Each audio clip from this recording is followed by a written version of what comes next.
Bandeirantes, a gente já vai girar aqui a nossa reportagem. O Luiz Felipe Nunes está aqui conosco para falar justamente, né, Sabino, daquele assunto que a gente trouxe na escalada do programa, essa grande operação em 6 estados contra uma rede criminosa de redes sociais, de fóruns, de plataformas, para falar desses desafios mortais, né? Triste mesmo o relato que a gente trouxe ontem da menina, mas o Luiz Felipe Nunes vai apresentar agora os detalhes dessa grande operação. Diga lá, Luiz Felipe Nunes, bom dia para você. Bom dia, Danilo, bom dia, Sabino, e também para toda a nossa audiência. Essa é uma operação que mira um grupo que atua de um jeito diferente daquele caso que a gente trouxe ontem, quando falamos sobre a morte da Sara, uma garota de 8 anos que faleceu em Ceilândia, no Distrito Federal, após ter feito um desafio proposto por influenciadores digitais para inalar desodorante. Ela faleceu logo depois, mas essa operação de hoje, que mira esse grupo criminoso que atua no Rio de Janeiro, em São Paulo, Santa Catarina, Paraná, Rio Grande do Sul, Minas Gerais e Goiás, é ainda mais profissional.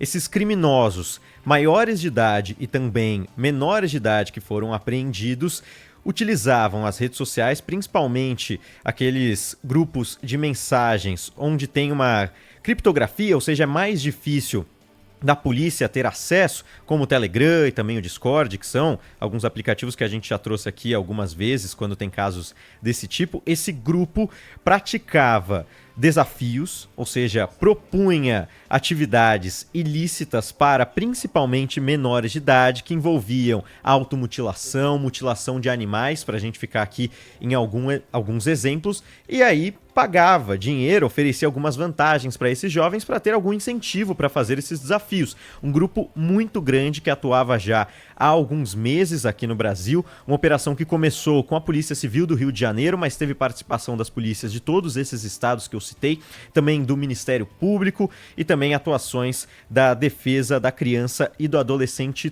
também. Esses criminosos podem ser responsabilizados por diversos crimes, incluindo associação criminosa, indução ou instigação à automutilação e maus tratos a animais, com penas ultrapassando os 10 anos. Hoje foram cumpridos 20 mandados de busca e apreensão, além de 2 mandados de prisão temporária e 7 medidas de internação provisória de adolescentes infratores. Então é mais uma modalidade desse crime de desafios que atingem os jovens e adolescentes que, como a gente trouxe ontem, inclusive no Manhã Bandeirantes, fazendo uma entrevista com a psicóloga, fazem com que essas crianças que não têm ainda o discernimento do que é certo e o que é errado quando são muito novas, ou que já são pegas na criminalidade quando são um pouco mais velhas, caiam nesse sistema de crimes cometidos no ambiente digital e que muito dificilmente um pai, um responsável pode perceber se não estiver atento ao comportamento do filho, se não tiver o acesso ao celular, se não tiver um canal de diálogo aberto. Muitos pais nem sabem que os filhos estavam cometendo esses crimes, muitos crimes de automutilação e esses desafios, que são chamados de desafios, mas ontem a psicóloga que o Danilo entrevistou até trouxe um termo mais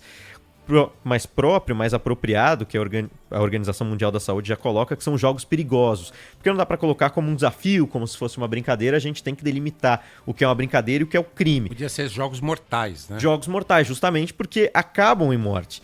E esses crimes, a gente ainda vai ter uma coletiva de imprensa da polícia daqui a pouco, às 11 horas da manhã, para divulgar como essa operação ainda pode ter desdobramentos, o que de fato esses jovens estavam fazendo e como a polícia conseguiu desmembrar essa organização, porque, sem dúvida, muitas outras organizações atuam no Brasil em ambientes escondidos. Então a polícia tem esse trabalho muito difícil de primeiro encontrar esses grupos e depois identificar quem são essas pessoas, porque elas podem estar escondidas nesses aplicativos, não precisam usar o nome próprio, não precisam colocar o CPF muitas vezes. Então é uma dificuldade para a polícia conseguir encontrar esses criminosos, mas chama a atenção que é mais um caso que a gente coloca aqui, que a gente dá destaque, que estão acontecendo com muita frequência aqui no Brasil, Danilo Sabino.